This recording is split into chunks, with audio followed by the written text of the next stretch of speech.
ये कहानी एक ऐसे लड़के की जिसे उसके प्यार में 2 बार इनकार मिला लेकिन आज भी शायद उस लड़की को भुला नहीं पाया। तो आइए इसे मैं और आप साथ पढ़ते हैं और जानते हैं कि क्या है आदित्य और खुशी की सैड लव स्टोरी।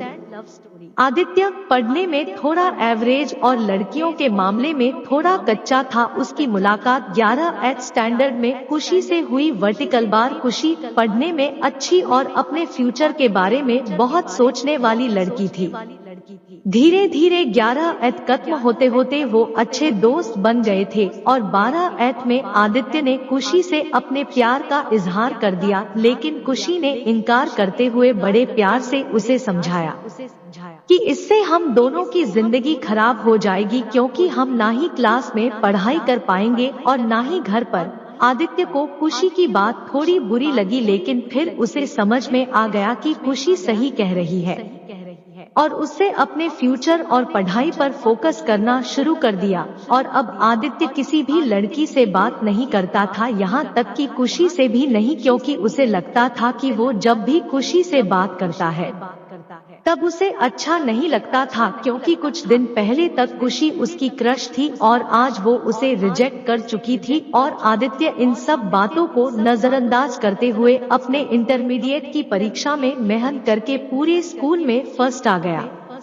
बाद में आदित्य दिल्ली के एक कॉलेज से B.Tech करने लगा और वहाँ भी वो किसी लड़की से बात नहीं करता था, क्योंकि खुशी ने उससे जो भी बातें कही थी कहीं न कहीं उसके दिल में बैठ गई थी। और जब भी उससे कोई लड़की बात करने आती वो मुंह मोड़ लेता। वो धीरे धीरे अपने पढ़ाई में और भी अच्छा होता गया और आखिरी में आते आते वो अपने कॉलेज में भी टॉप 10 की लिस्ट में आ गया और उसे कॉलेज से प्लेसमेंट भी मिल गई और वो जॉब करने फिर से मुंबई चला गया। मुंबई एक बहुत ही बड़ा शहर है, जहां एक मोहल्ले के लोग दूसरे मोहल्ले वाले को नहीं जानते हैं।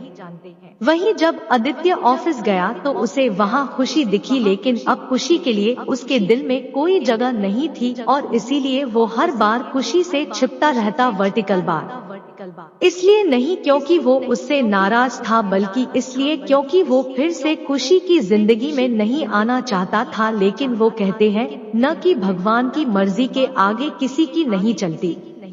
एक दिन ऑफिस के कैंटीन में खुशी ने आदित्य को देख लिया और उसके पास जाकर उससे बातें करने लगी। आदित्य के पास भी खुशी से बात करने के अलावा और कोई विकल्प नहीं था।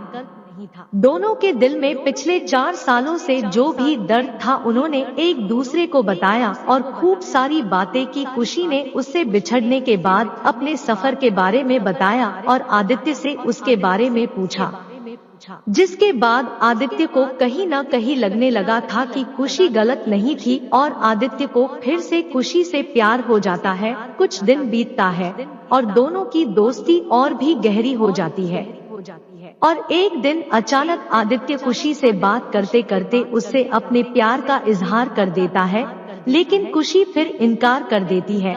और जब आदित्य उससे इसकी वजह पूछता है तो वो बताती है कि उसकी शादी तय हो गई है और 1 महीने बाद वो ये जॉब छोड़ देगी।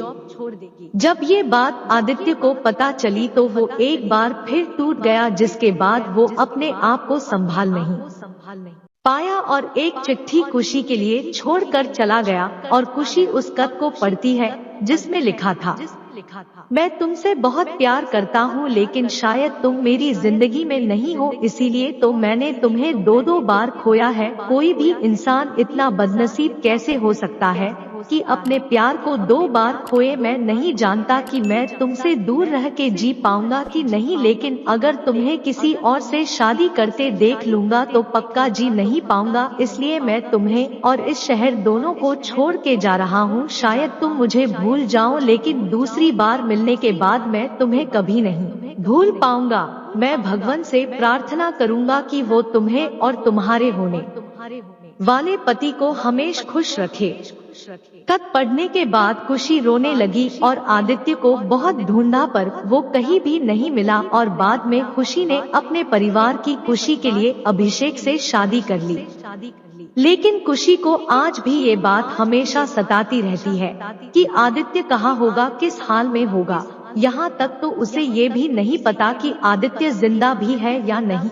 एक तरफ खुशी अंदर ही अंदर घुटती रहती है, लेकिन दूसरी तरफ वो एक परफेक्ट बहू, परफेक्ट पत्नी और परफेक्ट माँ भी है, जिसे उसके परिवार वाले हमेशा प्यार करते हैं और हमेशा प्यार करते रहेंगे। Vertical bar.